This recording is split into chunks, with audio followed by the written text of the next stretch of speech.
Marvellous. So welcome. Hello, everybody, and thank you and welcome for coming for our EMCC Global DPS Dialogue Series. We're really excited to have Amal with us today. Amal is going to be leading a discussion about coaching in times of war and does charity need coaching? So we're super delighted to have Amal with us. Amal is one of our EMCC Global senior practitioner, accredited senior practitioners, but she's also an academic and a social entrepreneur, an affiliated lecturer at the University of Cambridge, founding director of the UK-based social enterprise Eli Shlama, and of 2 charities. She's got a PhD in Oriental languages and cultures from the University of Ghent, an MST in social innovation from the Judge Business School, University of Cambridge, taught Arabic.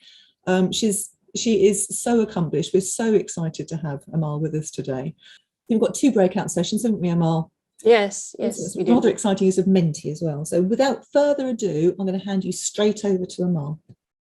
Thank you so much, Nicola. Thank you, and I'm delighted to have you here. Good evening, everyone. Thank you for attending this workshop, and I hope that by the end of it that you will leave with a clearer idea how to make this world a better place, at least a little bit more.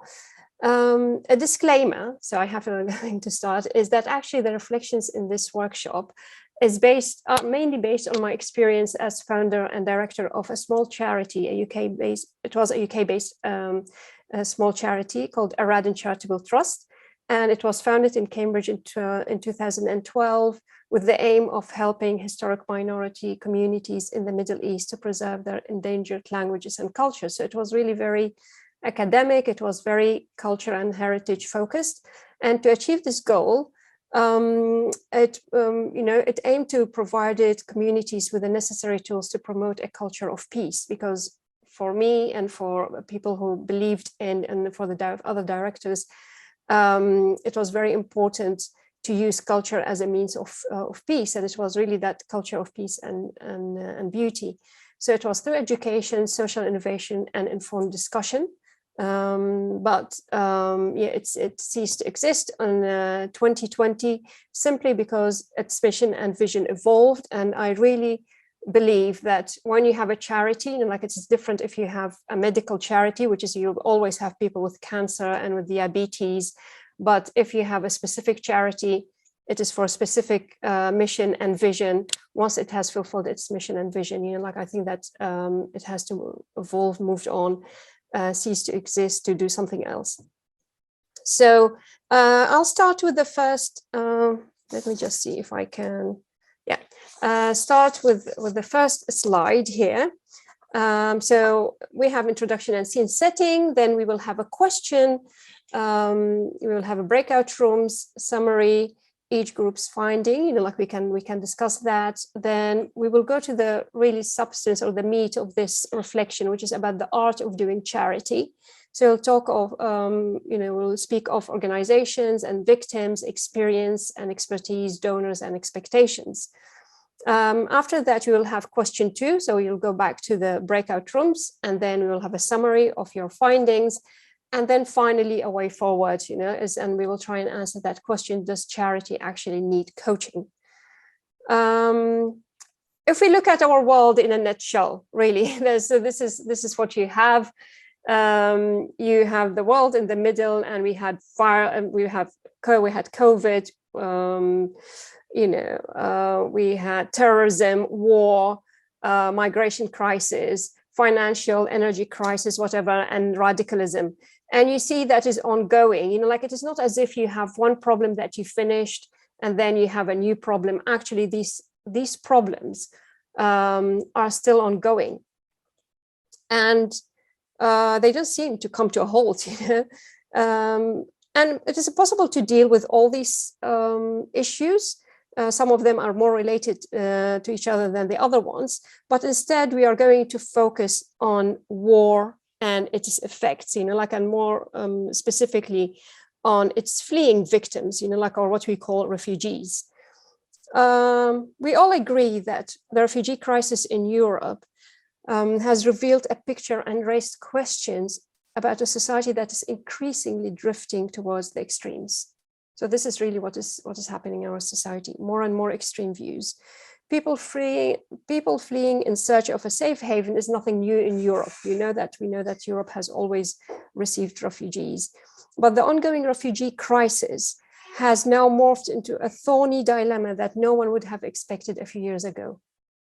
What is more, people now see themselves pushed actually to distance themselves from cherished ideals and principles as a reaction to what they experience as a real threat to their life, to their way of life. So really, it is the refugees who are fleeing war and threat to their lives. Now we see that their flight to our safe haven is actually a sort of a threat to our lifestyle.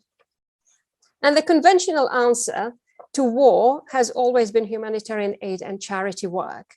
However, Aradin Charitable Trust decided to move away from doing charity to being charitable in the true sense of the word. And this is where we are going to have as a starting point.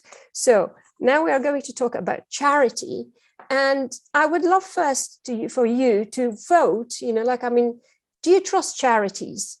Do you trust only big charities, small charities, or is the size irrelevant for you? You just trust charity and humanitarian aid in general, or you just think, I trust big charities, I have really to have one of these big charities in order to donate.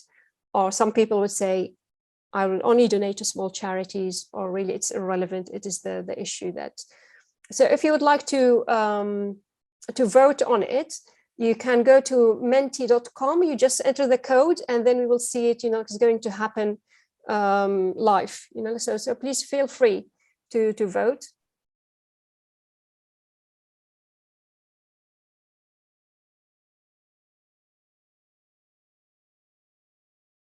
So let's see the trust in the charity sector. Actually, this is based on the Charity Aid Foundation. Charities Aid Foundation, it is a UK foundation, and the annual report. And you can see that it's even gendered. The trust in charities is gendered. So you have men trusted, they had 48% of men trusted charities in general. Women are more trusting.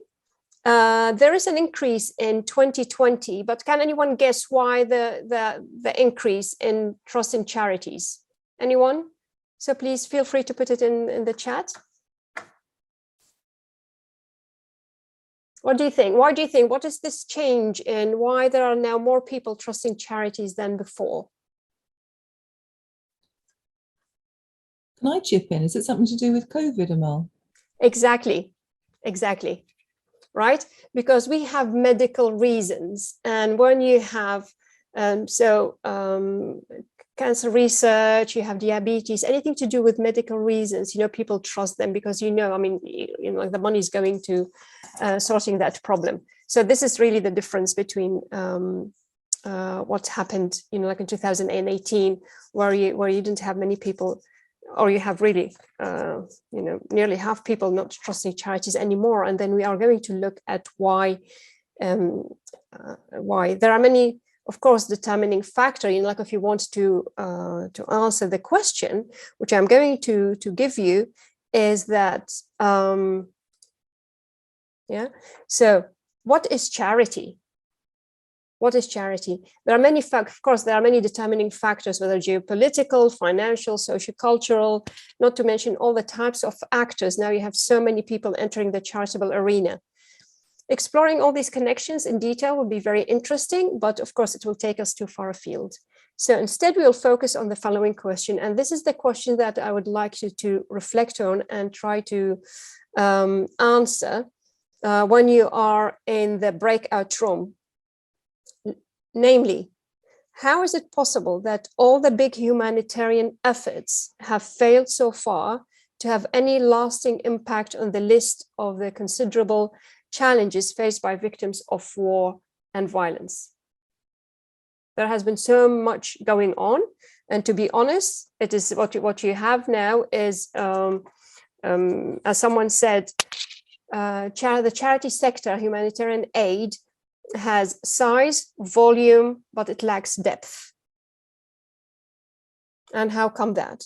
So our response to this question will help us understand why recent development in society revealed neglected warning trends and preoccupations, which I argue, and this is really the important point, have been caused by the deliberately ignored failure of protracted humanitarian interventions. There's this endless protracted humanitarian intervention in some cases. I'm not sure if you are aware that there are some refugee camps that have been there probably for 30 years, 40 years. And you just think, how is it possible that a refugee camp can go on for 40 years and these people are still refugees? These people are still considered refugees and they don't have the rights that everyone else in that country, in that host country. So they are still refugees. They don't belong anywhere. So, and the charities also, the reason why we have so a lack of trust in charities. Also, there is the general perception and some negative headlines. Aid charities are coming under increased scrutiny. I'm sure that everyone knows what happened in Afghanistan. We are not going to talk about Ukraine. That is very recent, and it's really heartbreaking what's happening there. But let's focus just for a minute on Afghanistan. And the most recent events in Afghanistan have not exactly been a credit to the endless numbers of charities, civic organizations, and societies that have been operating there for the last 2 decades. The question is, where has all that money gone to? Where is the efforts that have been put into all these activities, aid, everything that has been organized there, projects, you name it? And I'm absolutely sure that everyone who's been there, went there to help. So no one goes there just to make business. No one is going there for a different reason, maybe a few of them, but many people would go there to help. But what is the problem? Why there is so little impact? So this is what we are doing. Charitable work in conflict zones is immense in volume and size, but lacks every shred of depth. So we will impact this. But now my question for you is, how is it possible that all the big humanitarian efforts have failed so far? What do you think that the reasons are that these humanitarian efforts have failed, whether we are talking about, small or large scale organizations? So, Nicola, I don't know if you can, is the question clear for everyone? I have a question. Hi. Yeah, yes, please. There is an assertion built into your question that the efforts have failed. Yes, and yes. I'm fine. Yeah, okay. And I'm finding it difficult to answer the question because I would like evidence that they have failed, and I would like to understand what you mean by failure. So failure sounds extreme, and I want to know what you mean by failure. By failure, it means that, as for example, I went to Israel, and I was talking to a Palestinian person who knows many families, and that person told me that you had 3 generations of the area where she was living who have been dependent on aid. They've never moved on.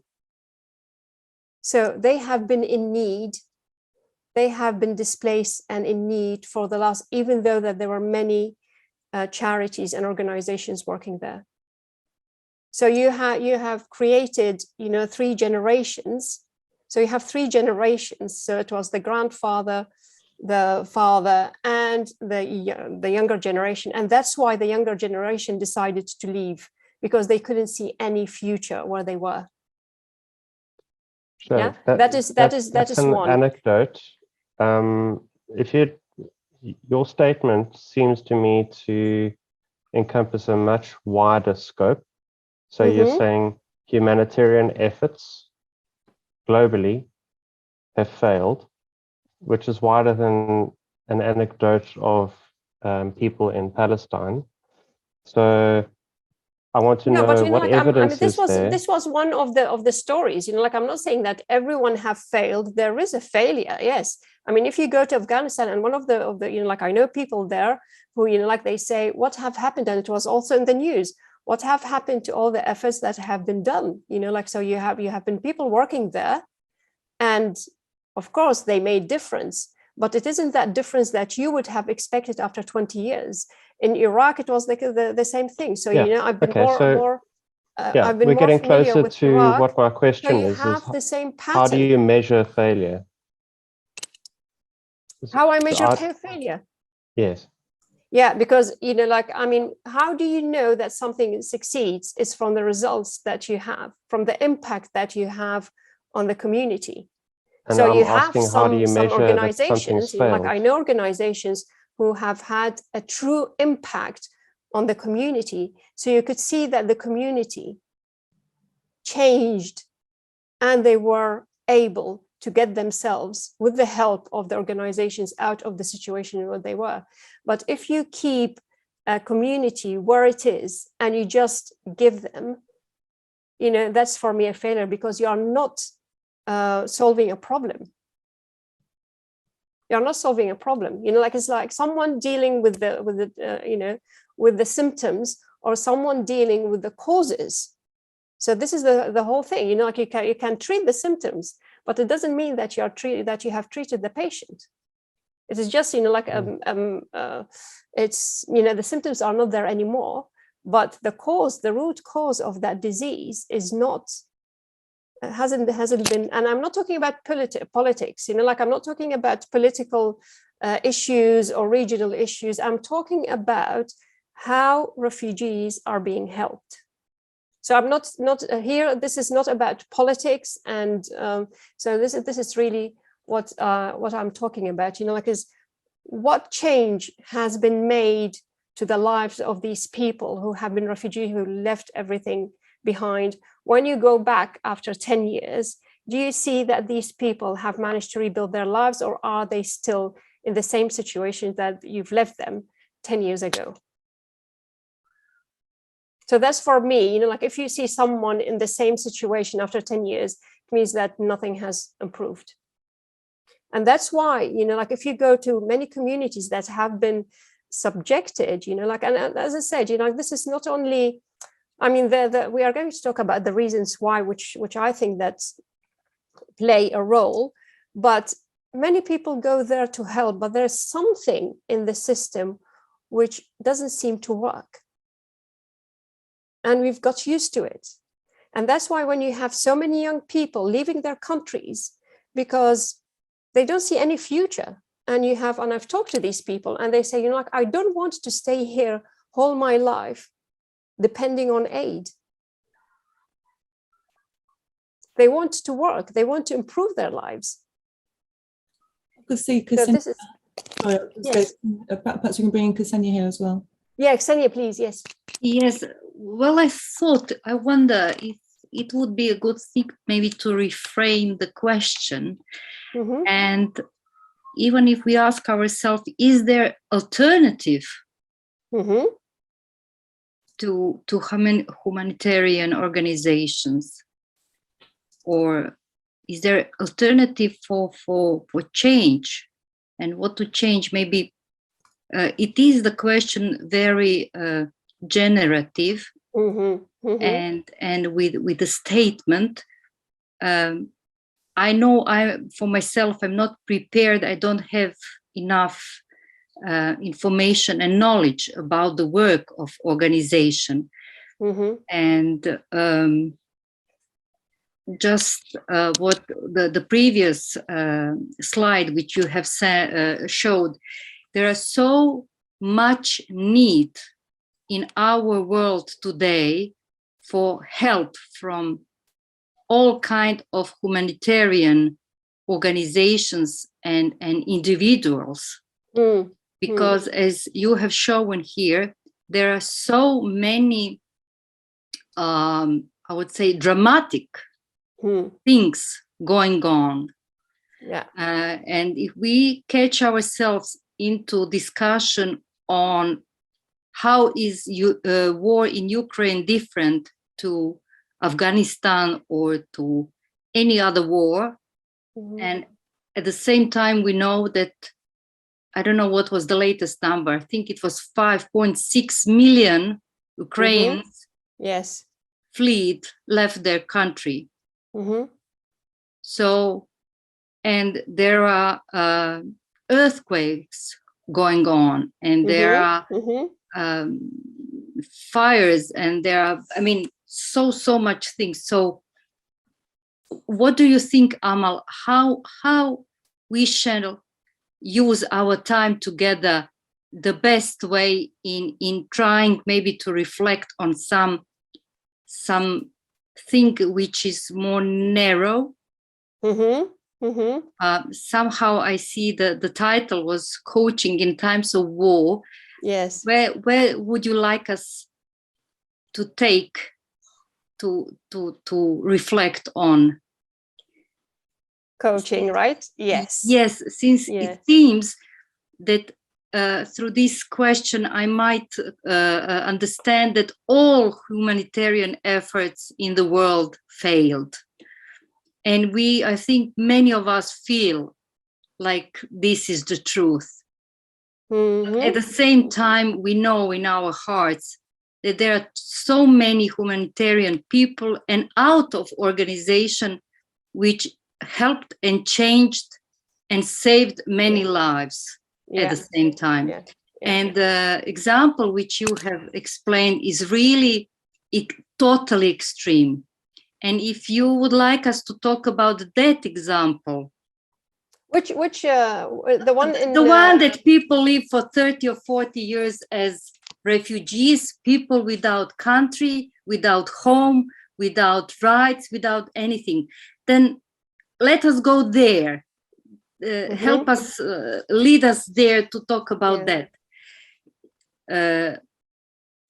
But let me just be clear. So this is I mean, you have to talk about something general. It's just to say you have the scene setting, right? There is a problem. This is what I'm saying. I'm not saying that all the humanitarian efforts, are useless. We are not doing anything. I'm saying that we are doing something, but it is not having a lasting impact. So the failure is not the failure of humanitarian aid and that we have to replace it. What I've said, it's about failure in having a lasting impact. And a lasting impact, like as you said, so you have people trusting COVID, like the charities more after COVID, and they trust, for example, more medical charities. Why? Because people can see that it has impact, like they can see the difference.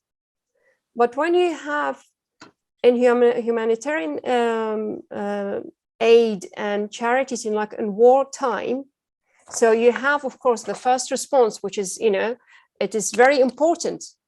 So that's I'm not saying that is very important, and the way that is done is really important.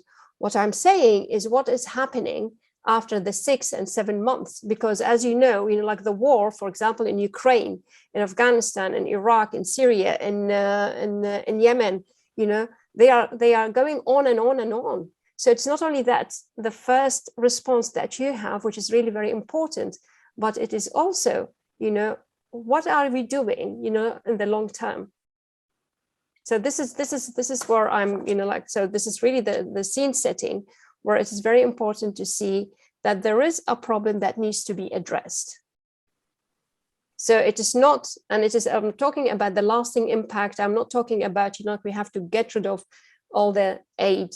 It is how can we learn from what has happened now so that we can improve the way that we are doing and we are offering our help to people. So it is really a way of helping people rather than, I cannot just give you immediately a solution when we don't know what is happening first. So we have to know what are the problems first, so that I can tell you why coaching is really important in times of war, because coaching is something that is not thought of as a solution in time of war. What do you think about time of war? Is donate, give money, help people with food, with shelter, with blankets, with all the rest of it. And we forget that this is the immediate need but what happens after the immediate need? You know, so after 6 months or after a year, food and shelter is not the only thing that you need, because you need something else. And that is, for me, that is where the point where we have to start thinking about what is the next stage in what we are offering to people. Are we offering it only to people or to system? Because there are several systems. Yeah. So let's go to the next one. So I hope that it will be a little bit clearer what I'm saying, just because I know that this is really very new.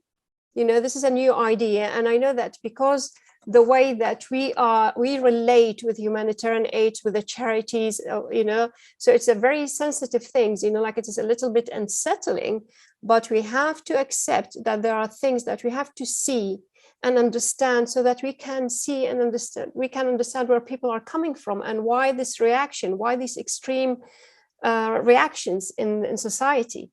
Actually, I wonder if you don't mind if I share some reflections as well. Yes.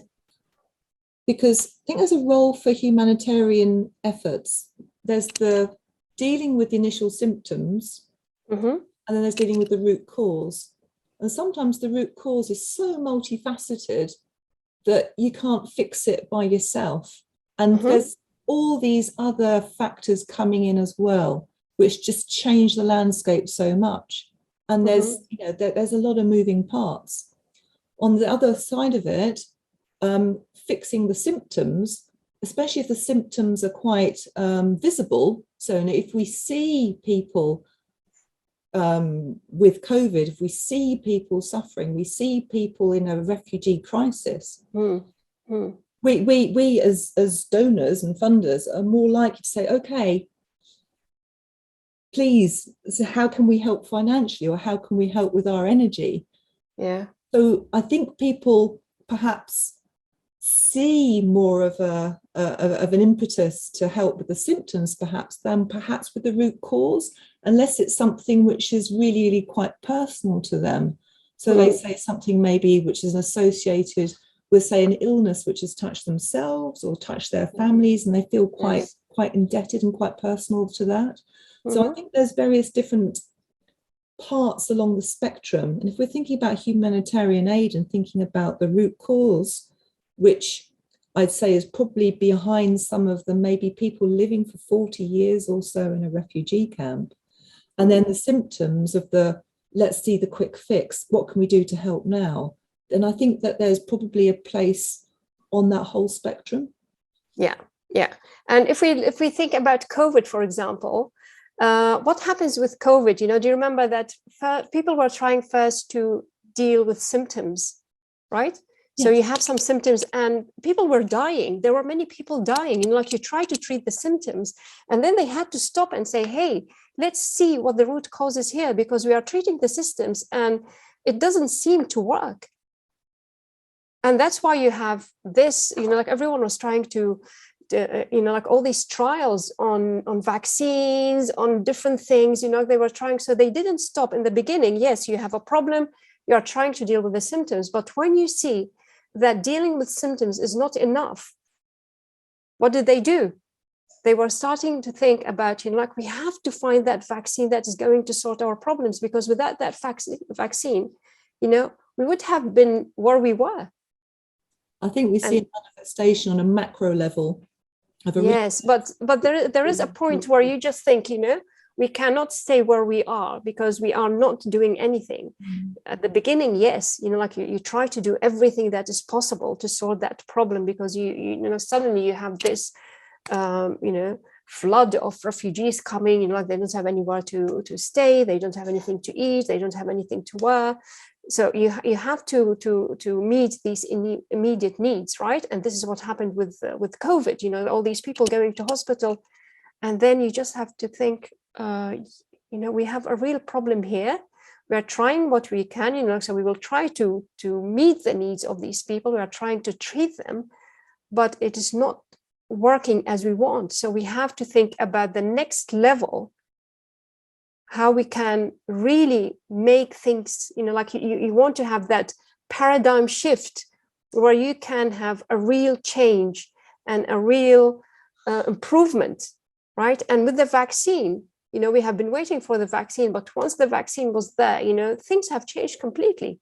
We have regained our freedom and thinking, like, I won't say that all problems were solved, of course not, because it's really a complicated problem. But my goodness, what a difference did that vaccine say? Mm-hmm. And my issue is now, in humanitarian aid, at least from my experience, we haven't thought of going to the next level. Let's compare it to the vaccine level, where we just think, like, how can I get to the next level where I know that this is going to make a real difference to the lives of so many refugees, and not only thinking of how I'm going to deal with the problem that I have now in this particular hospital. Thank you for that. Yes, yeah. That's I'm excited to see that. Yeah. So now we are going to talk about the art of doing charity, because that is what has become of our work. Charity is the art of doing charities, and we are going to talk of organizations and victims of experience and expertise, and donors and expectations.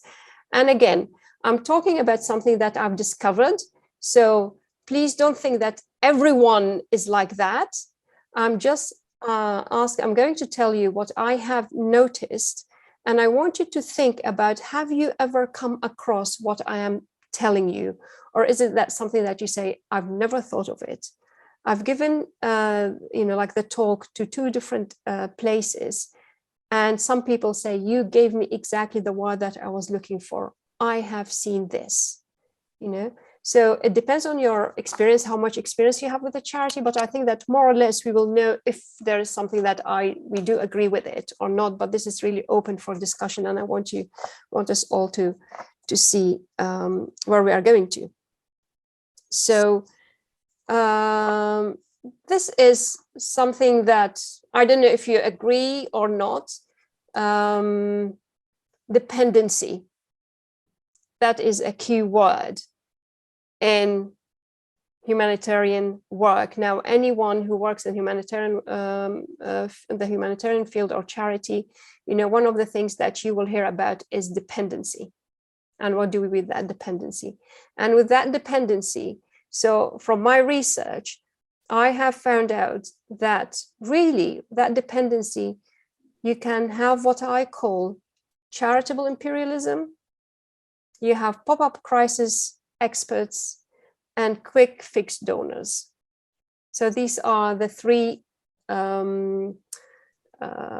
building blocks that are behind the dependency that we see so spread when we have humanitarian aid.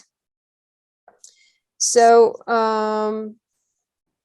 what is usually as I said, what is usually missing is really the plan beyond the immediate. Yeah, we've talked about the immediate response, which is very, very good. And so when I started the charity and said, we have to look after the languages that are disappearing and the cultural heritage that are disappearing, so many people just thought, this is really crazy. And they thought that was, like an elitist concern of an academic, like in her ivory tower, who doesn't know anything about what's happening to the refugees. And the other one, the more sophisticated, they just think that, it's the best a fool's errand of a linguist. Especially when you are trying, to help preserve endangered cultural heritage, counter prejudice, promote peace with as little as 5,000. That's how we started the charity, with 5,000, and we wanted to do all this. And some people thought that, I don't like that. So, and many people, they say, they will just come to you and say, really, I prefer to go for my donations to provide shelter and food, instead of looking after old books and churches, so some people really told me that. So it was like wasting your time. But I mean, we all know what happened in 2014. I don't have to repeat it. Suddenly, like before, it was not long before Aradin's mission and vision were vindicated. we all woke up to the terror of large-scale ethnic and cultural cleansing wrought by what is the so-called Islamic State. All of a sudden, Aradin and its founder were thrown into the limelight. You have everyone contacting us for interviews, TV, newspapers, and which turned out to be both a blessing and a curse. Besides the benefits of recognition and publicity, there was a huge external pressure on the small charity, a small and very young charity, because it was 2012 really when we started. So it was 2014. 2 years is absolutely nothing, but there was this pressure to fit in and know our place. So I couldn't have imagined entering the field of charitable work was far from being charitable. I just thought, everyone is trying to do the best. We have the mission to help everyone. But actually, I had to learn quickly how to navigate identity and sector politics and protect Aradin from being associated with a particular group or subsumed under one of the big charities or organizations operating on the ground. There was hardly any place for collaboration in an environment characterized by a cutthroat competition and replication. So you have replicating. So what happens for example, what I have seen firsthand is that, this was a joke a little bit. You go to the refugee camps and they had so many blankets.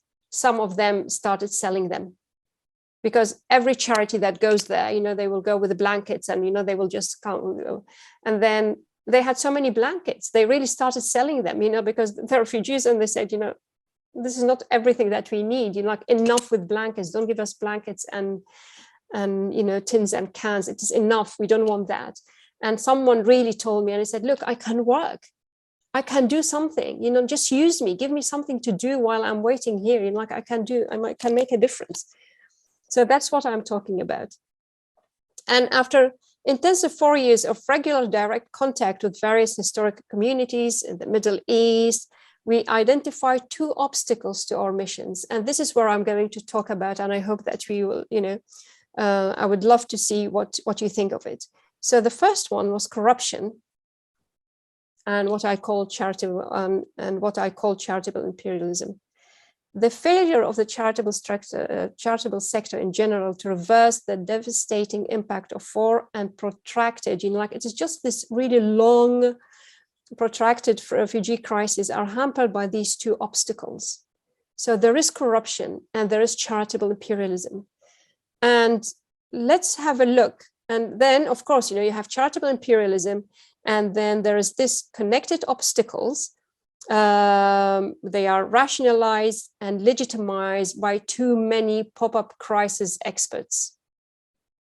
And then, of course, we have the third one, which is quick fix donors, so you see something and it is very normal, so the donors, what you see, it is the emotions, you see something you want to help, but also you want to see things fixed quickly. So let's start first with the charitable imperialism. And let me see if I can. So we will have the 3 Ds that probably you will need to keep in mind. So we have dependency, we will have distortion, and we will have deception as well. These are the 3 things, unfortunately, the 3 Ds that are present. So let's look at the dependency cycle. What's happening here? So we have here what we call charitable imperialism. So the first one that we were facing, really the first one, was corruption. And corruption, I don't mean the corruption that's rife at the national level, it's not the government and the local government, but that charity itself became a major element in becoming the lifeline for the corrupt.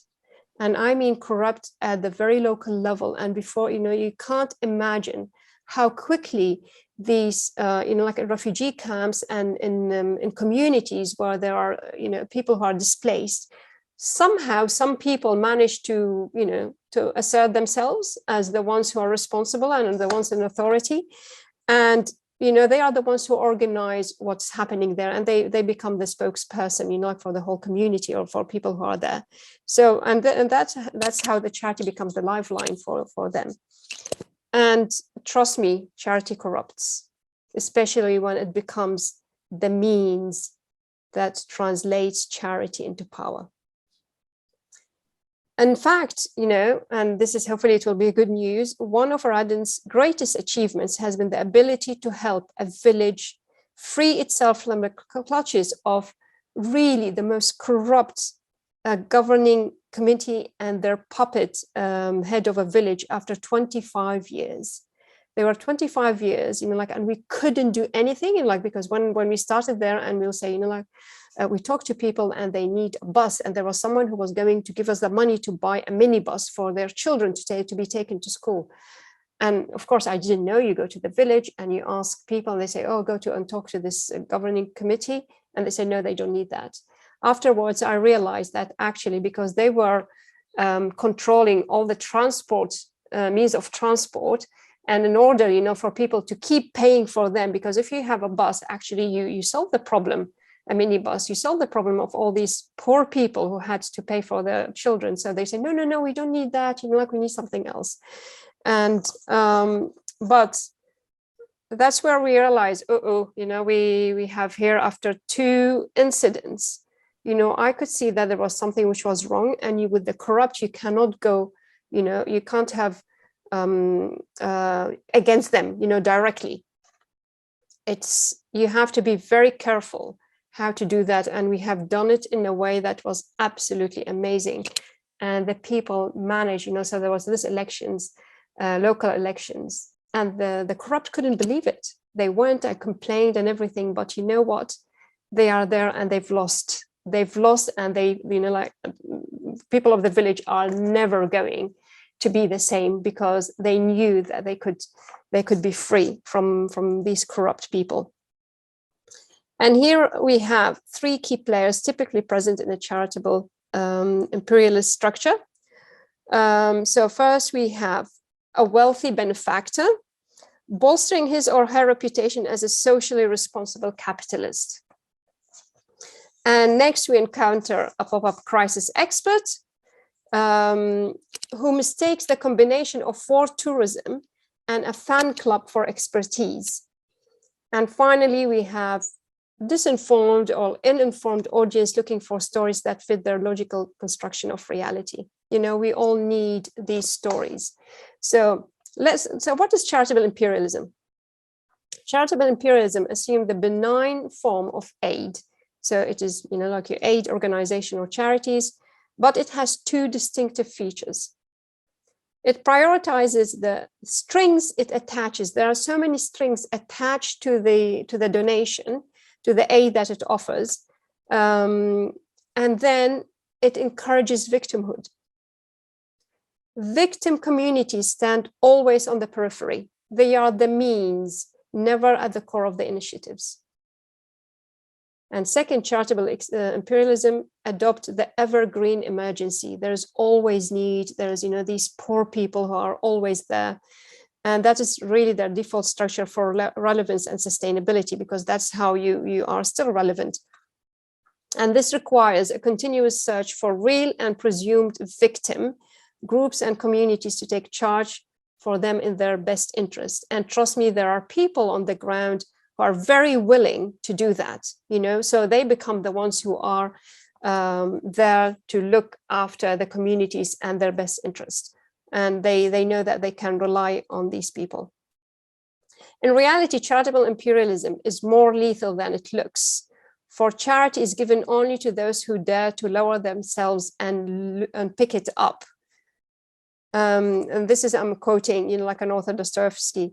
That is why it eagerly maintains the communities it targets as evergreen victims and unintentionally paralyzes them. Together with affiliated pop-up crisis experts, you name it, you have collaborative clergy, local leaders, elites, whatever. Charitable imperialists have become the de facto guardians of communities they have now infantilized.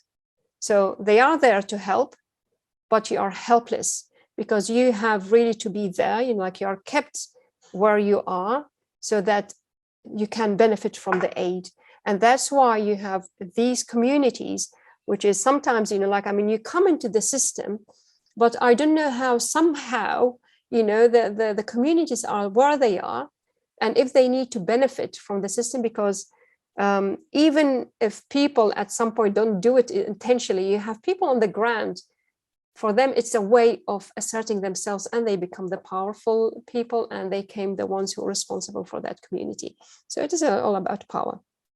So this is the first one about charitable imperialism. And with the charitable imperialism, you have pop-up crisis experts. I don't know if you have met them. I've met many of them. You have somewhere a crisis, and then suddenly you have all these people coming and visiting and, you know, giving these interviews. To usually it is not, I mean, sometimes if they are really very well connected, they will appear here and there on the you know, on national TVs or TV, but usually they are in their communities, you know, when they are invited. So they are usually respectable individuals, typically well educated, forever on the look for the next useful connection. So you are, and you know, if you are doing something, it is they you know, they appreciate you, but you are just a connection for them. And they thrive on crises and social media to gain a sense of fulfillment and public recognition as a hero. A pop-up crisis expert specializes in war tourism, and it's amazing. You know, like I've been going to the Middle East, you know, from 2004. So I started October 2004, and every 3 months or 4 months till 2018. You know, like the last time, you know, it was just before 2019 actually, just before COVID hit. And yeah, so that's what they do. Consists of regular trips to safe conflict zones. So they are safe conflict zones. A few plausible stories and heart-wrenching pictures and or videos to move their audience and seal their authority. So they become their authority because they have been there, they have seen it, they have pictures to show you, and they are the experts. We all love stories. And you see here, so you see what you are seeing here. So this is the expertise, yeah. And this is the limelight, and it's all going on. Everything is moving. Everything is forever active and dynamic. But there are things that they are there and they are not changing. So these people here are not changing. Their situation is where it is.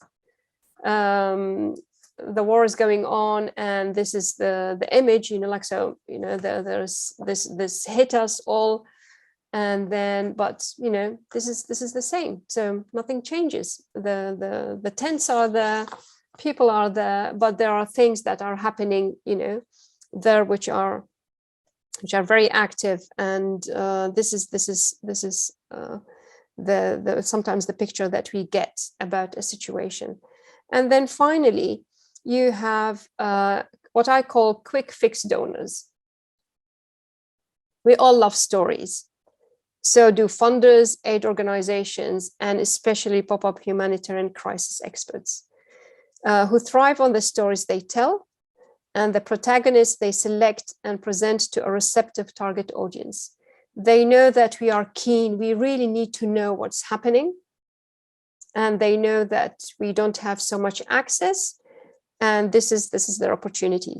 The audience consists usually of uninformed or ill-informed people ready to accept all misinformation that are believable and ignore any evidence that directly challenges what they expect to hear and see. And as Nichols, 2017, succinctly puts it, people, you know, and a quote, people do not just believe dumb things, they actively resist further learning rather than let go of those beliefs, end quote.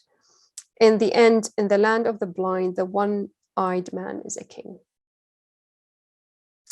And I have seen this. I've talked to people about the situation.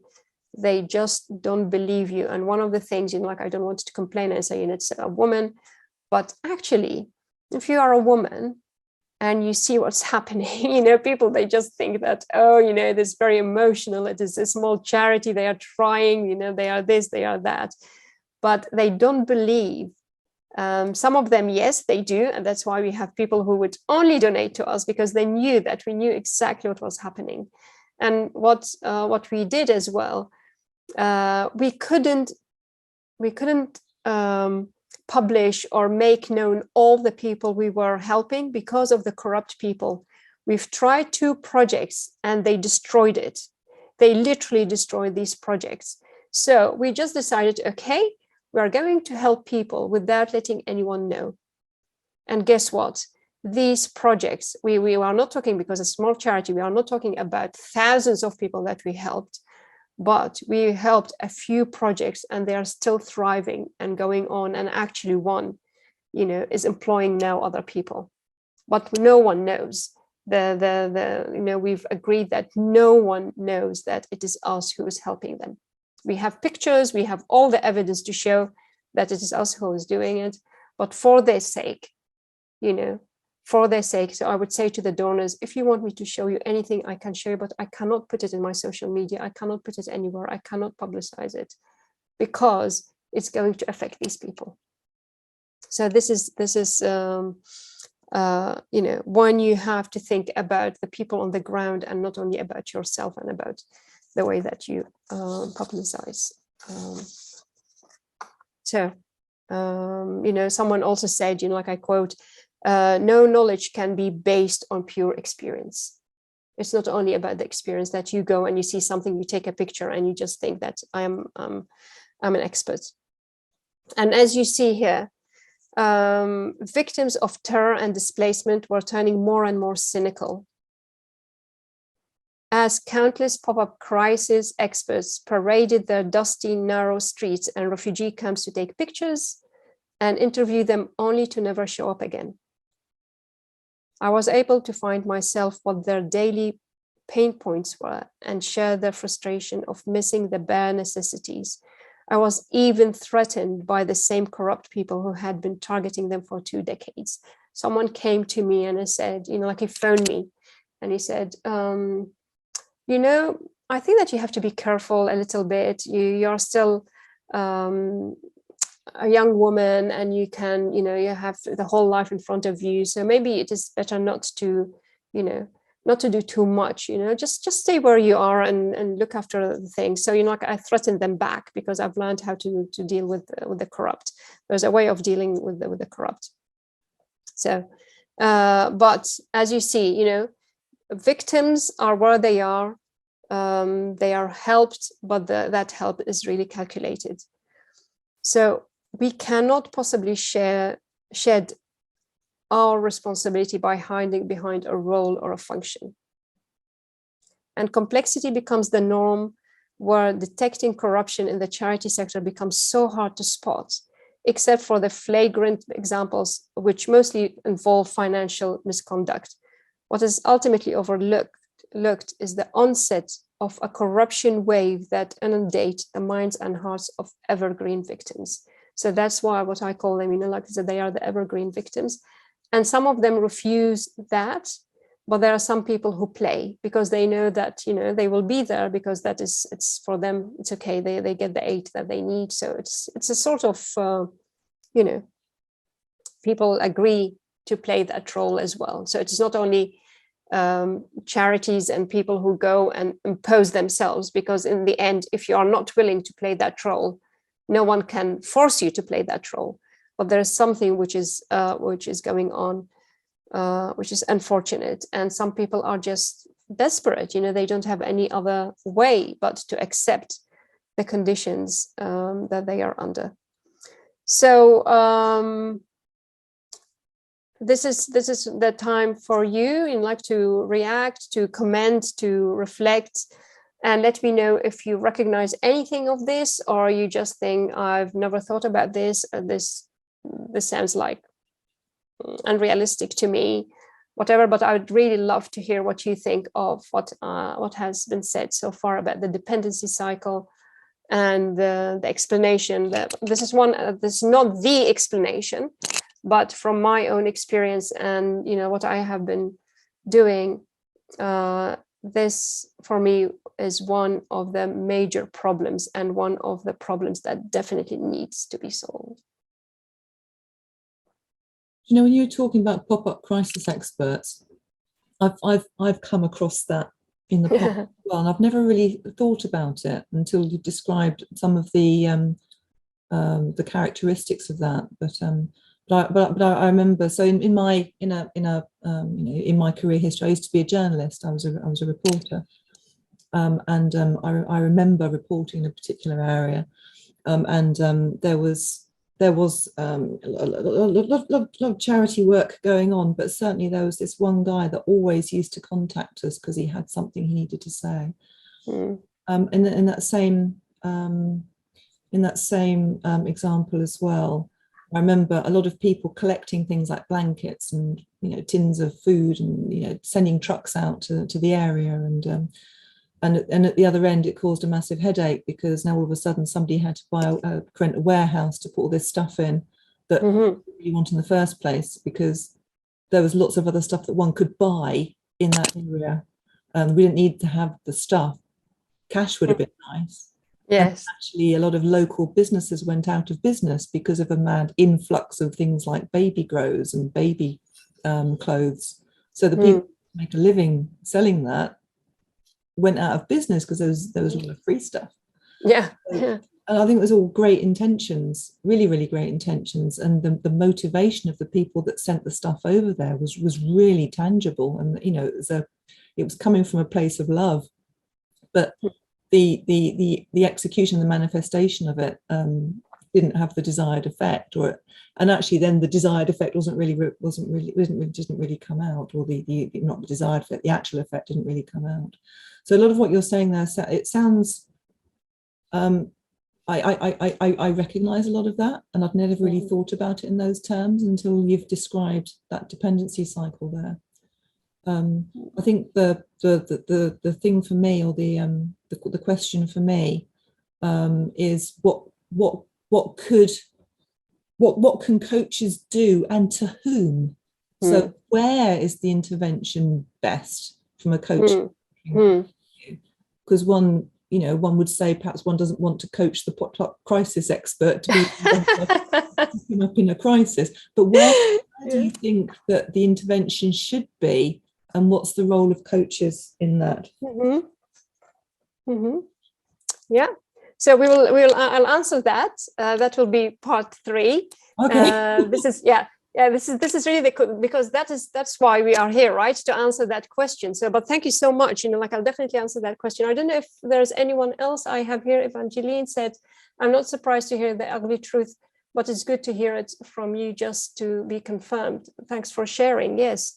I think it's my duty to share. I mean, many people, there are some people who feel attacked and this is not to attack anyone. This is really a problem that we have to analyze, to accept, so that we can together find a solution for it. Yeah. So let's Amal, go. Yes. Yeah. Yes, it's listening of your presentation actually brought back to awareness something that I have been, and many people in my country, in Croatia, are very much aware. This dependency cycle is excellent illustration of parallel lives. Which are ongoing, and as far as I understood, that this illustration shows that victims stay victims and they are victimized further on, and there is charitable imperialists as business drivers together with quick fix drivers and pop-up crisis experts. Yes. And this is so overwhelmingly sick and wrong. Yeah. And this is so sad and so. And you know what is really sad? Because everyone starts with a good intention.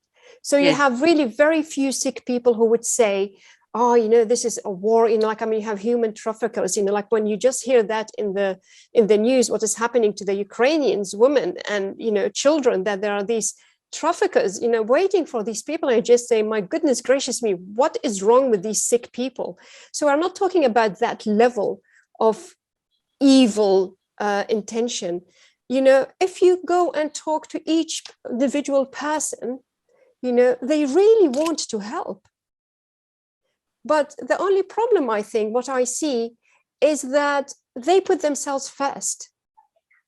So it is not only about, here I have a problem which needs solving, and they come first and me to, you know, like second. It is, you know, like somehow, I don't know, you know, like it's really tempting, you know, like I won't say that. And, you know, like I'll try and give, you know, like an answer why that could be, you know.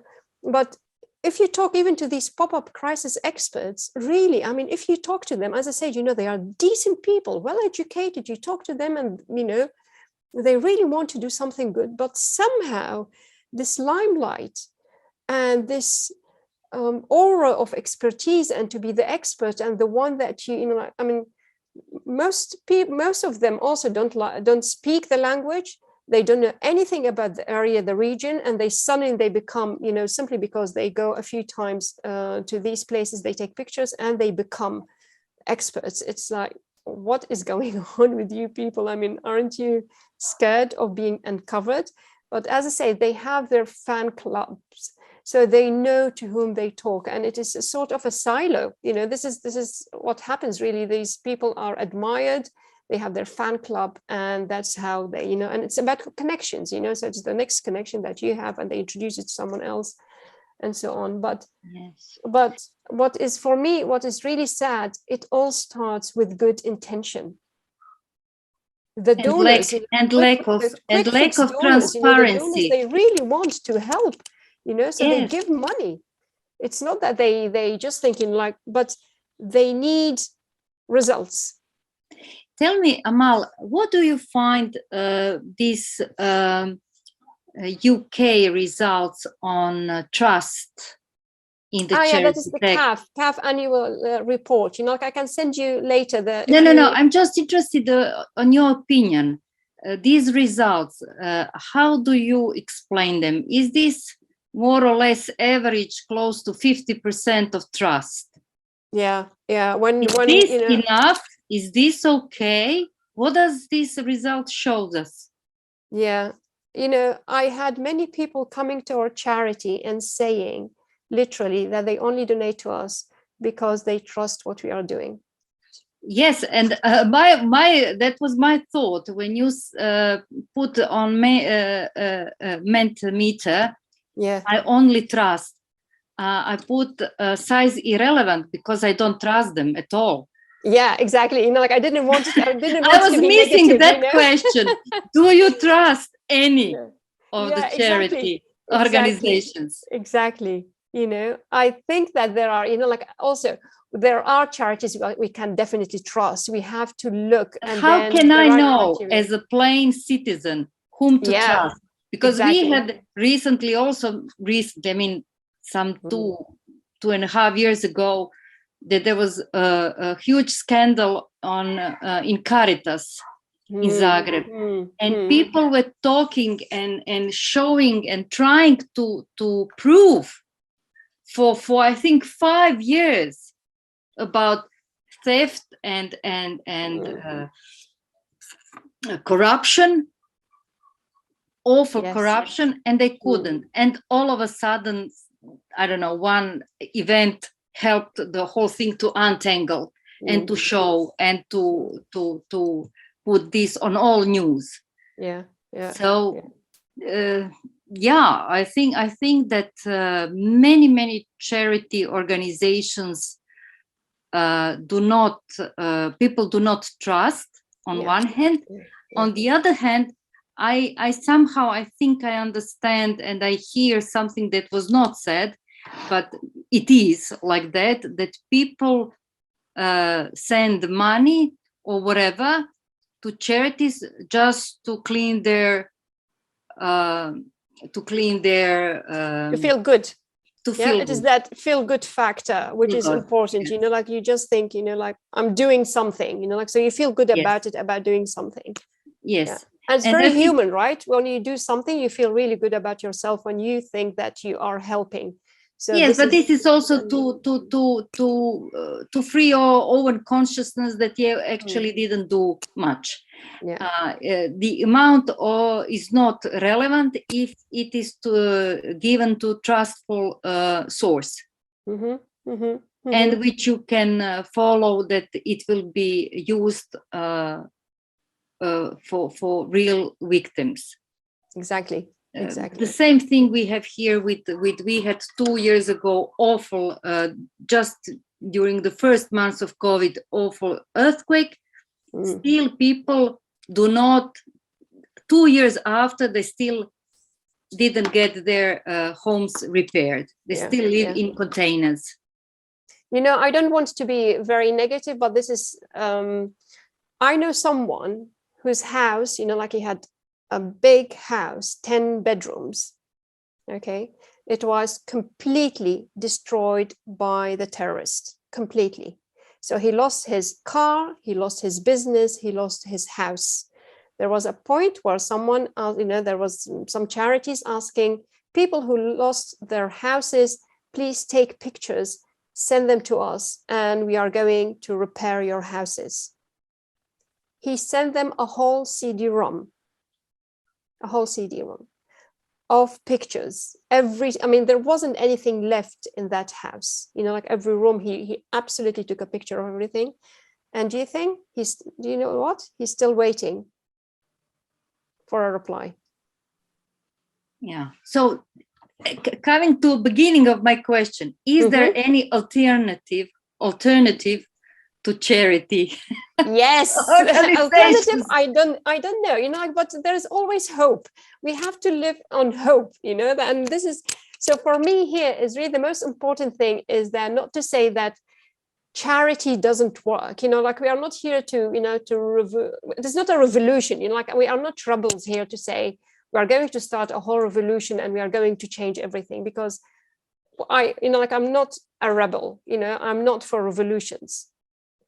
I'm for evolution. I'm for, you know, rebuilding, changing, improving. That is, and we all know that change is not easy. No one likes to change, you know, and that's why we have to prepare ourselves for the next one. You know, like if you are ready, I don't know if anyone else has a comment or anything to share. If not, we are going to go hopefully to the more hopeful bits of this presentation, you know, like, so we had our questions, we were just discussing that. Yeah. So does charity need coaching? And we are going to talk about the 3 pitfalls to avoid 3 wartime coaching options. And we are, you know, like I'm going to talk also about the enabling wartime coaching as well program that we are going to launch in September. So now we have established some potential reasons behind the failure of some, let me just go to the next one, right? Of so many humanitarian endeavors. A whole series of questions arise, you know, like an arose really, when the first is probably how can we break out of the vicious circle of charitable imperialism, pop-up crisis experts, and evergreen crisis narratives sustained by quick fix donors. Right? This is the question. Again, this is a far-reaching question. It is really a big question, and we cannot examine it in detail, but I will delimit its scope and see and give you really a few pointers what to do about it. I think we all agree that the 3 pitfalls is avoid these 3 pitfalls. At least you know them now. You know them, you can name them, you can recognize them, because before you would probably come across these phenomena or these people and you didn't know what they were or what they were doing. You know, I know someone from a very big organization, international organization, and he told me, my goodness, this pop-up crisis expert, I have seen so many of them. You have this huge like, I don't want to name the country, I don't want, but it was a disaster, a natural disaster. And this big organization went there to help people. And he said, suddenly you have all these people coming as experts from nowhere, but I didn't have any word for it. So now the good thing is that you know that there are these three pitfalls that you have to, to avoid, to make sure that you recognize them and you see if they are there. So the first pitfall, as we said, avoid charitable imperialism and causing unintended harm to victims of war and crisis through false integrity. We do not presume innocence. Okay? So this is very important. There's this false integrity. Pitfall 2 is avoid pop-up crisis experts and moving stories. Do not just go after moving stories of their war tourism and glean dodgy expertise. So it is, if someone goes too often to a place, and you just think, is that place really a dangerous place? And the thing is that, how is the life of the community, of the people changing? Not only by projects, we are not going to talk about all these projects for women and their effects on women actually, but so they don't come with some pictures and some projects that they have started there, and you don't know after 3 months or 4 months they are no longer there because they failed. And the pitfall number 3 is avoid becoming a quick fix donor who seeks quick return on donation through engineered quick win stories. So these are the pitfalls. Now, the most important thing is, I know that is a very tempting simplification, and we don't like to say that, but we have to recognize it as a dead end, and that's the following.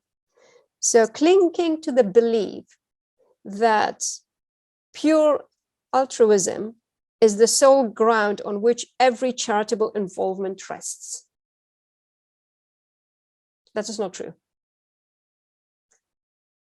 For practical purpose, for all practical purposes, so it's not true. Because what we are taking philanthropy, so for us, philanthropy, actually we are equating philanthropy with ethical. So something is philanthropy is ethical, but that is not true, because there are two different, so they are perfect synonymous for us. What we think about when we hear the word philanthropy or philanthropist is this good person who's doing good things, as very ethical. But we forget that people and unpredictable. Okay, so you have seen that there has to be a paradigm shift, which is not only desirable but urgently needed. We cannot afford satisfying ourselves with the economics. So this is, this is the numbers of localized humanitarian aid that only pay lip service to the common good. There is a common good. We have to make sure that people are becoming better. They are getting better. There's some improvement in their lives. And we urgently need to develop an authentic, non-utilitarian, there's this non-utilitarian mindset bent on serving the common good that is perceived as moral imperative of solidarity. So it is not only just something is philanthropist, something is, this is a charitable work. And that's what I spoke, when I spoke in the beginning, we stopped doing charity and we started being charitable. We don't do things for people.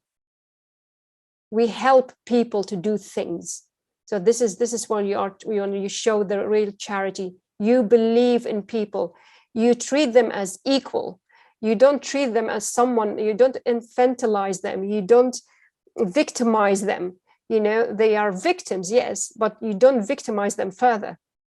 When you have someone, like when a patient goes to a doctor, the doctor doesn't keep that patient forever just to make him pay. The natural thing for a doctor is, how can I improve the health of this person? And I think that's why basically many people trust charities when it involves something medical, because you see that there is this natural tendency of a doctor. I'm not saying that all the doctors are saints and good, but really there's this a doctor, when he sees someone wounded or someone in need, the first thing that they want to do is, how can I help that person? How can I save the life of that person, make him better, right? It is not like I'm going to keep him so that I can earn, more money by keeping him ill. So I'm just going to give him some tablets and keep him ill so that he can come every 2 months to see me. So this is really the moral imperative of solidarity, treating people as equal, not as a victim. And so what we have also decided, as like when in Aradin, to abandon a humanitarian strategy based on replicability of solutions and vague inward-looking sustainable social impact. One of the things that really many charities face, and I think that there has to be some change in the way that, for example, you are a small charity, you do so much, you work in, like, you do everything. You are the director, you are the secretary, you are the cleaner, you are the tea maker, you are the designer, you are everything. And then you are the fundraiser, and they give you money and they say, like, we nothing paid for salaries, no one is paid, everything goes to the project. But my goodness, I mean, it's fine. Like, I know that you cannot have all that money used for salaries, but how can you expect a charity to survive and people to continue working when nothing is paid? So there is a system, there's something wrong even with the way that charities are treated. Instead of saying, donations have to be regulated so that only this percentage, can go to salaries or costs of the charity. And you don't have big charities who have, like these big salaries, and then small charities who are really deprived of any income simply because, like the little money that they get, and they say, this is only for projects, but someone has to run the project. Someone has to pay so this is, so we have to look at these solutions. So if you are a donor, please take these basic needs of someone who's working at charity into account, because that's how you make sure that corruption is, is not given the chance to settle in the heart of that person. Because you have the money and you just think, like, well, I'm working, no one is willing to pay me, I have to pay myself somehow. And then you have to start, making these plans of how to, so there's something wrong. So if you give a donation, I think sometimes it's good to give a donation and say, like, this is, I'm fine if you give 2% or 5%, to cover the expenses of the people that you are going to employ or, going to ask to help. You have to pay an accountant. You have to pay, like an IT man. So, I mean, these are the things that we have to make sure are there. And I promise, so, and also outcomes, this is the thing for the donors, especially, outcomes are not a matter of algorithms. Simply because human beings are unpredictable. So this is really very, very important. Please take into account that human beings are unpredictable. And I said to someone, like, we are not angels.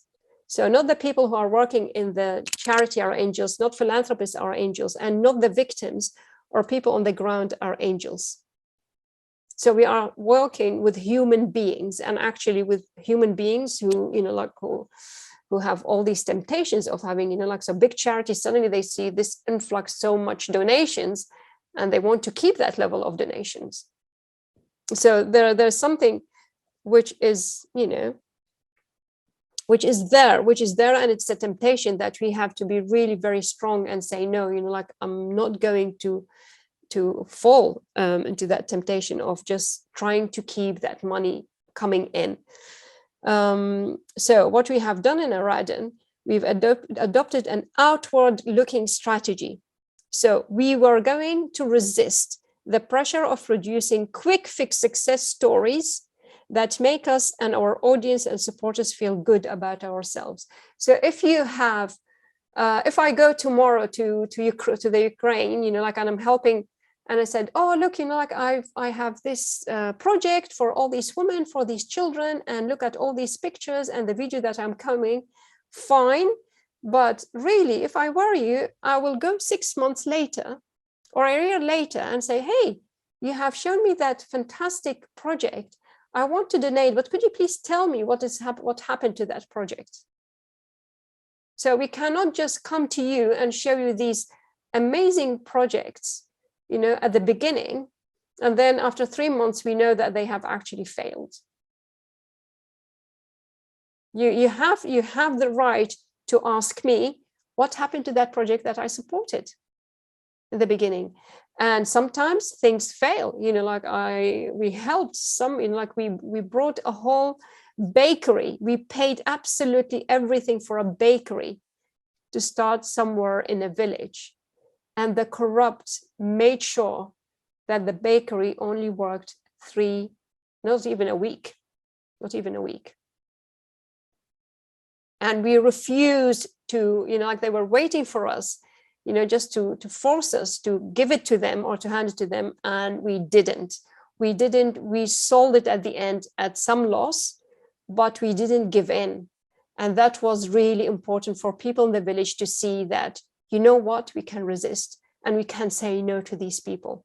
So sometimes you have to accept the fact that, I can't just go and show you all the pictures. We showed the pictures, they sent us the pictures of the opening. Everyone was delighted. And still now they are saying, oh, what a pity. What a pity. I wish that it was now. And then it's like, well, that was one opportunity. You've lost it, you've missed it. I can't do it again. But you see that so sometimes you have to accept these failures, but actually they are not failures because of that failure, our eyes went open and we have changed so many lives, and we have changed the whole life of a village and so many people. So don't go after all these success stories and these flashy, nice videos and pictures.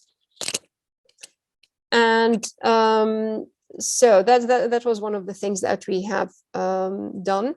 And also, just to say before we will continue with the way that we, we want to go ahead with coaching, why coaching is so important. Probably, you hear me that as if I'm testifying to my own honesty. Everyone got it wrong, and we in Aradin got it right. But I think that its credibility requires more than experience and self-examination. And it needs the litmus test of a solid theoretical framework and academic rigor. That is exactly why I decided in 2018 to return to university as a student and have my own experience and findings scrutinized and challenged. What I'm telling you here, it has challenged, it has scrutinized, and I've written about it. And, so this is not something, so it is one thing that you have your experience, and really it was the frustration that I was feeling.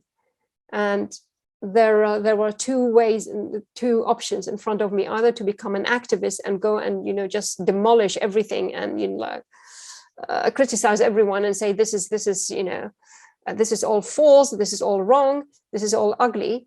Or you just step back and look, you just stop and reflect and see, was this my own experience of one person, or is there something more behind it?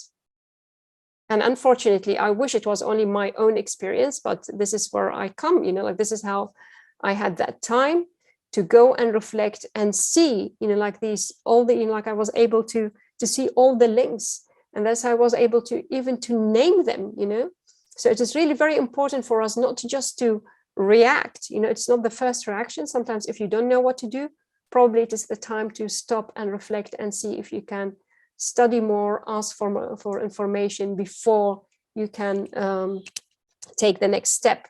And this is where the role of coaches comes in. So I have here, so you can have, 3 options for wartime coaching options. So option 1, which is the innovator, you come up as a coach with a brilliant idea. You just think, oh, this is the option that I'm going to offer. I know the situation here on the ground. I know the language. This is what I'm going to do. This is what I'm going to offer. So you are the innovator. Or the option 1 is innovation. Option 2 is a giver. So you are in touch with people and you are there, you have brilliant ideas, you have means, you have, whatever, you have the tools that you think that they are necessary, and you are there to give, but it goes in one direction. It's always you who's supporting the others. And then the third one, which for me is really what coaching is about, is the enabler. You are there not only to give, not only to innovate, but you are there to enable the other person to innovate and to give. And you are there to enable that person. They know that they can rely on you. You are there, the coach. You are the one there just to tell them, yes, go ahead, do it this way. Maybe you have to do it the other way, but you are not the one who's only giving. You are not only the one who's only innovating. And these three options, sometimes really it depends on the situation, of course, because sometimes you have to be the innovator. Sometimes you have to be the giver, right? So in the beginning, for example, in the beginning of a crisis, you cannot be an enabler. What you have to do is just to make sure that they get everything that they need, and then take them to the next stage where you can enable them and really sit together and think about the solutions together. So for me, this is wartime coaching options. These are the three options. I started with the first one. So when I started with my idea, that was, I have this idea, I can see what the problem is, and I was vindicated. So I was right. It was innovation. It was trailblazing, whatever you call it. And from there, I went, and I just thought, oh, there is some need here. I have to start giving. And I have to find people who can give me so that I can pass on that giving to other people. But that is where I come across all the problems that we have discussed so far. And this is where I realized, actually, you cannot do it on your own. What you need to enable people in order. So there's that organic, so they become partners, they are not the ones who are only on the receiving end. So this is really the wartime coaching options that we have to take into account. And so for us is always the question to ask, the situation that I'm in as a coach, is my role better here in this particular situation as the innovator, the giver, or the enabler? The enabler is always good, and there is nothing wrong with the enabler. Yeah, it's just you have to make sure that people are in that situation where you can enable them and expect them to solve their problems themselves.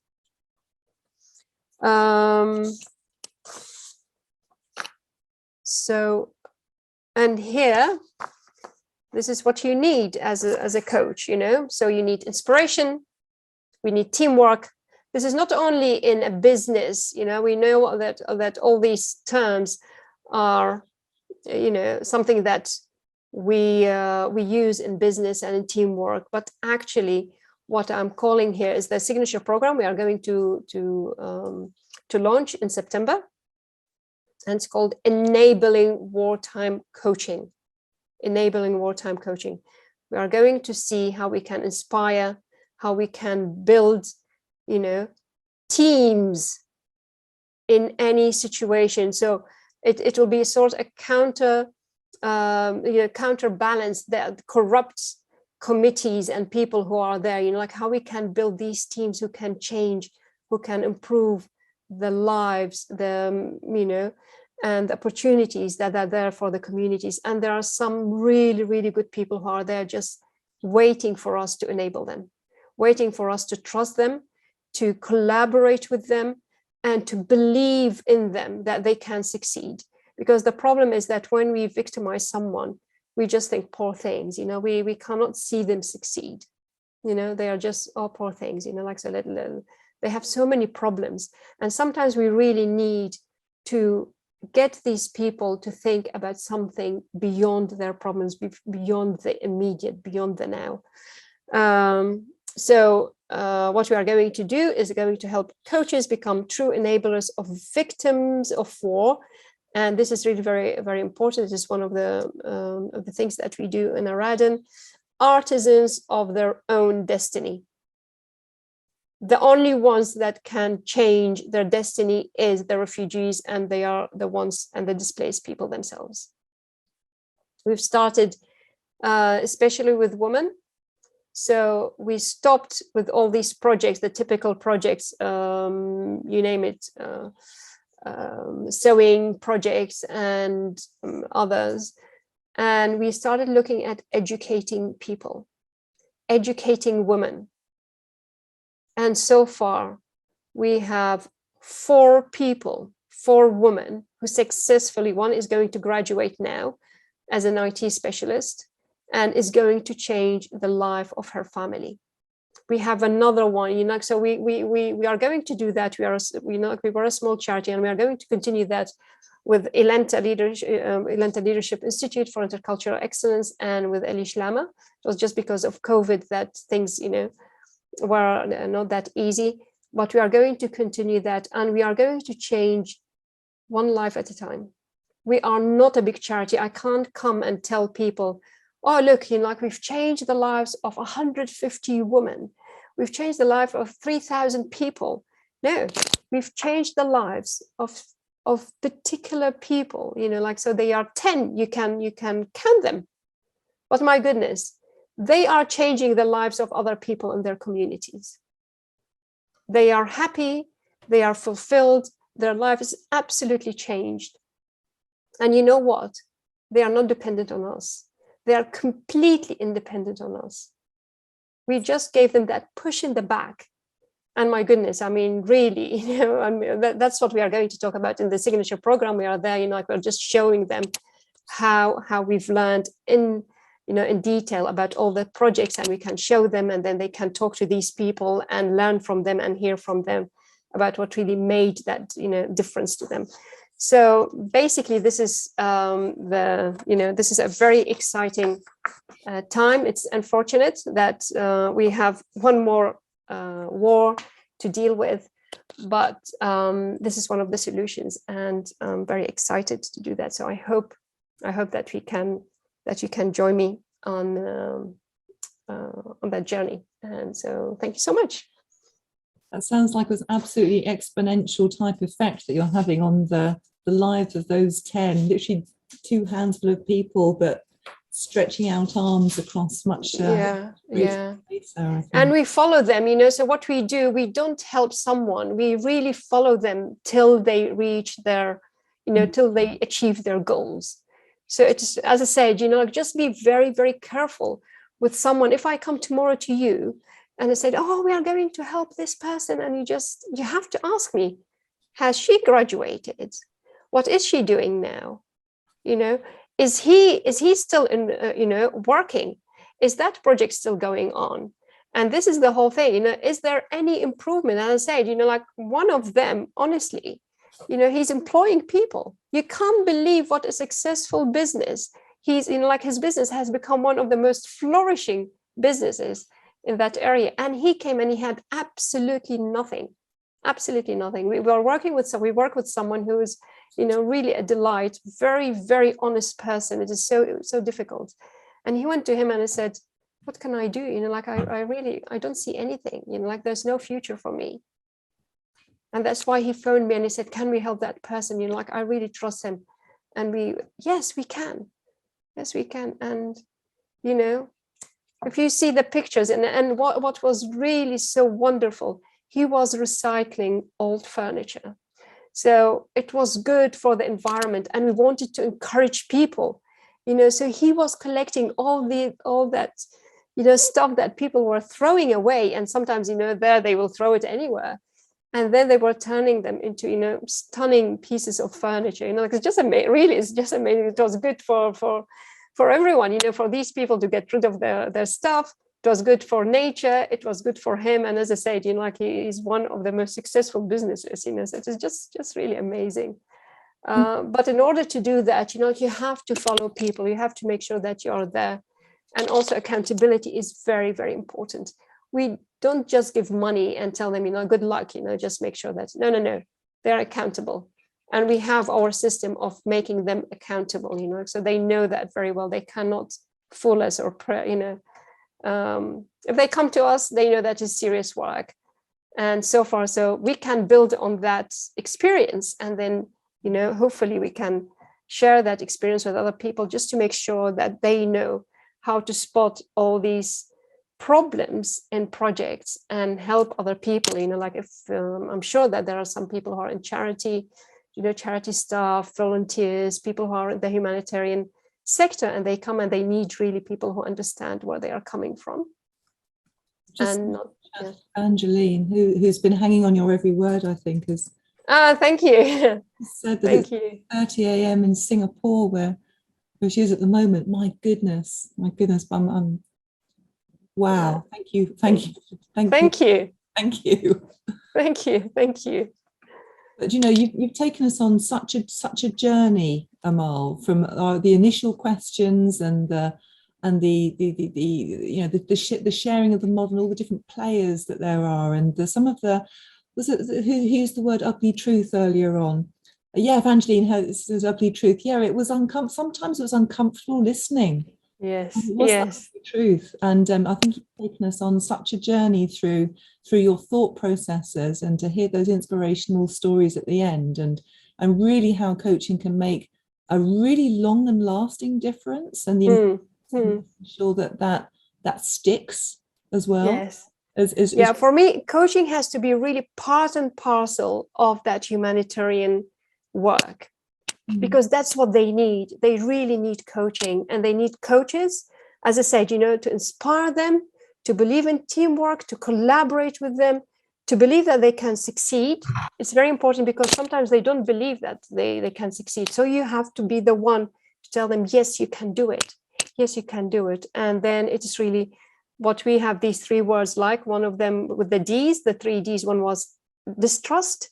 And what we are doing here, really the foundation block is trust. We trust them. We believe in them. They are not victims. And that is so important. Once you start with trust and treat them as equal, that's it. You have one half of the battle, really.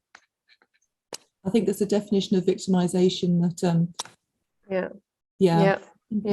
about in all terms, and nobody wants to victimize others, but sometimes I think we place people in that role as you say. But I'm going to move on to see if there's any last questions as well.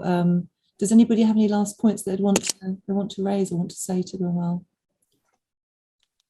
I would like to thank to Amal to be so brave, and even though it was really heartbreaking to listen to part of her stories, and even frustrating to feel so powerless.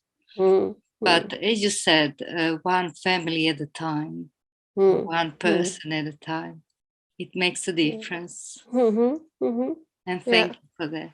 Pleasure. And thank you for being there, because really, just to have you there, you think that at least, I'm reaching now 4 or 5 more people, and this is really important. That's how we start. We don't have always to think in big numbers, but it's, for me, I'm a believer in, small is beautiful, and with a small group you can make such a big change. It's I've seen it. I'm really happy to have seen it.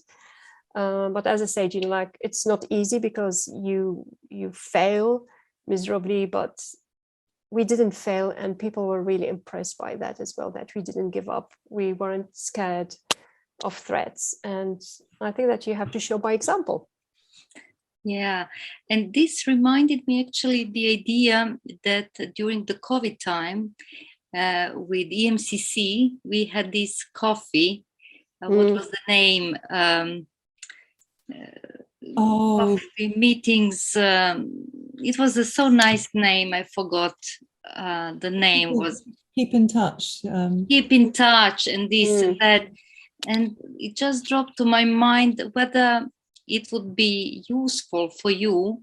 And I know how much it meant to me, being in just to listen to people who were who felt invited to share something, their stories, and then this motivated others to jump in and to talk. Is there something like that? Do you find maybe useful for your group of people? Just talk to people from all over the world, such as the coaches are. Yes. To make this kind of meetings or events, and to support them with our presence and with to listen to their stories. How did they succeed? Their kind of personal history of their success, of their survival. Yeah, one of the things actually that I find very sad is that you never hear from the success stories of, from the refugees themselves or from the people on the ground. It's always someone else talking to them, like on behalf of them. And for me, the whole thing is that, no, we have to listen to these people, and not just to bring one of these stories from time to time to, like sometimes you see it on TV, one of these, big successes, but really these small successes, and just to let these people talk about their experience. It is so important to listen what they need and what do. And really, for me, the whole change was this man who said to me, stop giving me aid. I want to work. Even now here in the camp, I can do something. I'm useful. Please make sure that I'm, I can do something, even if you don't pay me. And that is so, so important for people, really, just to feel that they are useful and not, to be there waiting forever, Yes. But here we are, so this is, I hope that you can start work, thinking about coaching. But for me, as I said, it was something that I wanted to do, I was going to publish. I've talked about this a few times.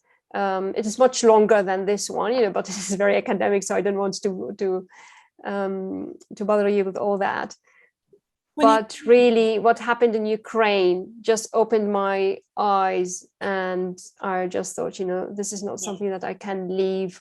It's time to talk about it, and, just make sure that as many people start thinking about how to coach, all Amal, these you refugees. are now voice of the victims.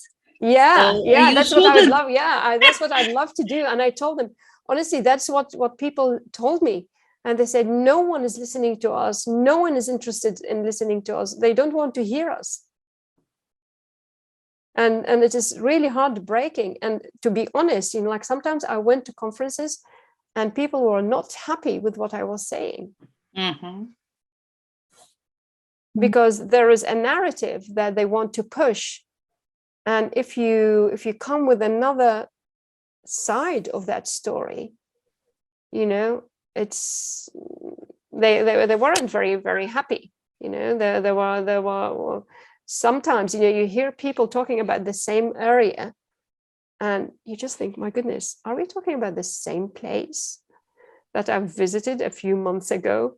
The exaggeration, the stories that they had, are like, okay. So let's not say anything out of politeness and decency, but no, you cannot go on with something like that, because one of the things is, look at what is happening in society. Look at what's happening in society. There's this distrust in everything, in politics, in economics, and in everything, and you just think, we have to break that vicious circle. And in order to break that vicious circle, really, we have to start with something positive and try and, just tell the people the truth about things. So do you plan to bring up some of these people to tell their stories by themselves? Yes. That's why, we have this signature program, we will talk to other people who were running their charities, and, especially the victims, to come and talk about their own experience and what really made them succeed in their efforts. And yes, I do, these people, and they are waiting. They have been waiting for years. Okay. There'll be some powerful stories. We wish you all the luck. Thank you. Thank you. Everything you need. Yeah, thank you. Really, thank you. Amal, It has changed my life. I was an academic, but it's just, this has taken me completely to a different world, and I don't regret it. I really don't regret it. It was, as I said, and in 2012, I started a journey. So I was the hero who wanted to change the world, but actually I ended up being changed myself. Yeah. So sometimes in order to change the world, we have to start with a change in ourselves before you will be able to change. And I had so many false ideas and prejudices, and, it all collapsed. It's not very easy, but you see your vulnerability, you see the vulnerability of other people, you see how weak and tempting things can be. And, so there's so much going on. And also, the emotions, like when you see people suffering. For me, the most heartbreaking things is just to see how these corrupt people oppress people who have absolutely nothing, who are suffering, who are victims, and they still find that, I don't know, this evil ability to oppress these people and abuse them. I just think, how blind can you be, to do something like that to these people? So that's one of the things that have always made me angry. Like I can excuse other things and I can understand them, but that type of corruption is something that I can't accept, and I'll fight against with all my might, because it is so ugly. That is really the ugliest thing that I have seen in my life. Yes. So much misery yeah. on the bottom, and still people who go it the other way, which is much easier. Yeah. To be oppressive instead of giving helping hand. Yeah, and that's why coaches are very important in wartime, because you are there to make sure that these people learn and they believe in themselves that they can change the situation. So this has been like one of the greatest lessons that I have learned myself, and I've seen it happening. It's not always easy. It takes time. So no quick fixes, no quick wins. It takes years, but you know what? It's really rewarding. It's absolutely rewarding. Yes. It takes strong people such as you are. But there are other people like me, it is just really finding the right people that you can rely on. And I had some extremely generous donors who really believed in what we were doing. It was a small charity. We had, to do so many things, but my goodness, we couldn't do half of what we were doing, if it wasn't for these people. They just believe in what you are doing, and that's a blessing. So I think that in a wartime, you meet the best and the worst of humanity. So this is really, you see the most amazing, you meet the most amazing people, most courageous people, generous people, and at the same time, you just see the most, horrible people. Yeah. Mal, can I I'm just looking at the time, and also Evangeline probably needs to go to bed as well. Yeah. I could keep talking with you all night, I really could, but come to a close we must. Mm-hmm. Thank you so much for everyone who stayed till the end, and I hope that it was really worth it. And just keep in touch, and hopefully I'll let you know what is going to happen over the next few weeks and months, but definitely I'll let you know when we have the signature program. And I'll definitely open some sessions as well for people to come and join and meet people, inspiring, just to see if there are some inspiring. Fantastic. What I can do as well, Amal, is I have to be careful of GDPR, etc. But I can, if you let me know what you want me to send out to people, I'm happy to send to the people that registered for this as well. So just keep in touch there. Yeah. I have here my email address, so they they can just So it's there. It's fine, because they can find it also on the website. So there is nothing that it is. I'm absolutely fine with it. Yeah. Thank you. I'm really delighted. Thank you, Maria, Evangeline. I don't know who's the the third person, but Ksenia, thank you so much, Nicola. Evangeline, Ksenia, yeah, thank you. Can I just give you a thank big you.